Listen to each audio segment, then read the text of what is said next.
বাংলাদেশের অন্যতম প্রচলিত একটি ওষুধ নাপা। পা এমন একটা প্রোডাক্ট যেটা আমাদের ডেইলি প্রোডাকশন। 2010 সালে ভ্যাকসিন কোন নাভারেন্টের বার্ষিক বিক্রি প্রায় 1 বিলিয়ন, যা বাংলা টাকায় 100 কোটি বেশি।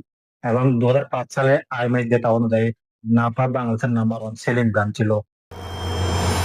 নাফা বড় কোম্পানি হওয়ার কারণে বড় হয় নাই, বরং নাফা বড় হওয়ার কারণে কোম্পানি আরো বেশি বড় হয়েছে। একটা প্যারাসিটামল ফ্যামিলি থেকে শুরু করে মানুষের মাথায় রাজত্ব করে। আজ আমরা মার্কেটিং সাইকোলজি, কনজিউমার বিহেভিয়ার এবং ফার্মা বিজনেসের ভিতরে ঢুকুম। এই ভিডিও শেষ করলে নাফাদের শুধু একটা জ্বরের ট্যাবলেটই মনে হইব না, এটা একটা মাস্টার ক্লাস মনে হইব। নাফা বড় হওয়ার কারণে 7টি মেথড কাজ করে। প্রথম হচ্ছে 5 নম্বর advantage, mental availability, physical availability, persistent flywheel এবং psychology, brand architecture, doctor economics, মত। 5 নম্বর অ্যাডভান্টেজ, অনেকে কইব আগে আছে তাই বড় হয়েছে। বাংলাদেশের আগে আসা অনেক ব্র্যান্ড কিন্তু আজকে নাই। তাই আগে আসা একটা সুবিধা, কিন্তু জয়ের কারণ না। বাংলাদেশের প্যারাসিটামল প্রথম লঞ্চ করে ডেল্টা ফার্মা, টাইলেডল নামে, কিন্তু ওনারা সেভাবে মার্কেট ডিমান্ড করতে পারেনি, বরং নাকি এইদিকে 5 নম্বর অ্যাডভান্টেজ পলিসিতে গিয়ে আগাইছে। Mental availability, brand survey theory মতে বা মার্কেটে জয় সবসময় ভালো কথা দিয়ে হয় না। জয় হয় যে ব্র্যান্ড মাথায় আগে আছে। আপনার জ্বর আইলে মাথায় কি আছে? নাপা। আপনি যখন দোকানদারকে জিজ্ঞেস করবেন আমাকে জ্বরের ট্যাবলেট দেন, সে অনুসারে আপনাকে নাপা ধরাই দিবে। এটাই বলা হচ্ছে মেন্টাল অ্যাভেলেবিলিটি। এটা বানাইতে প্রায় 20-30 বছর লেগে যায়।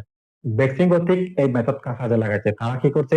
আনাচে কানাচে চিবাইছে বা যেমনি পারে মানুষের মগজের ভিতরে ঢুকাই দিয়েছে নাপা।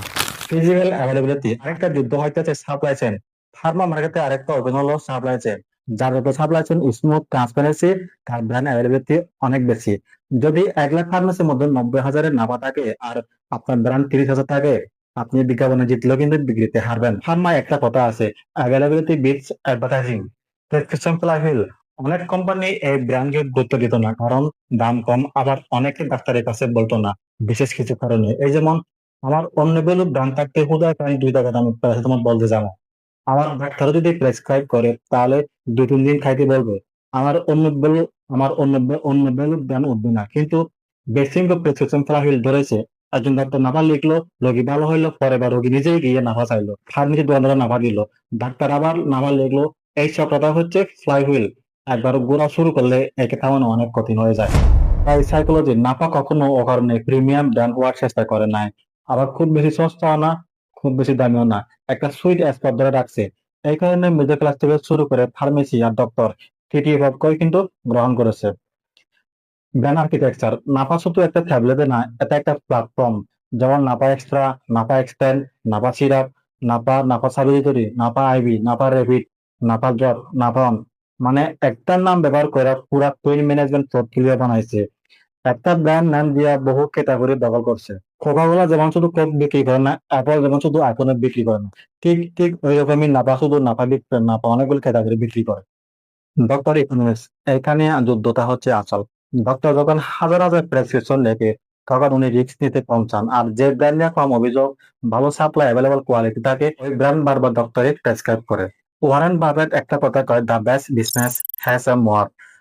নাপায়ের মত কি? Brand recall, distribution network, doctor trust, consumer habit, pharmacy preference. এই 5টা মানে একসাথে খুবই কঠিন। একটা অবাককর তথ্য শেয়ার করি, 2010 সালে ভ্যাকসিন কোন নাভারেন্টের বার্ষিক বিক্রি প্রায় 1 বিলিয়ন, যা বাংলা টাকায় 100 কোটি বেশি। এবং 2005 সালে আইএমএস ডেটা অনুযায়ী নাফা বাংলাদেশের নাম্বার 1 সেলিং ব্র্যান্ড ছিল।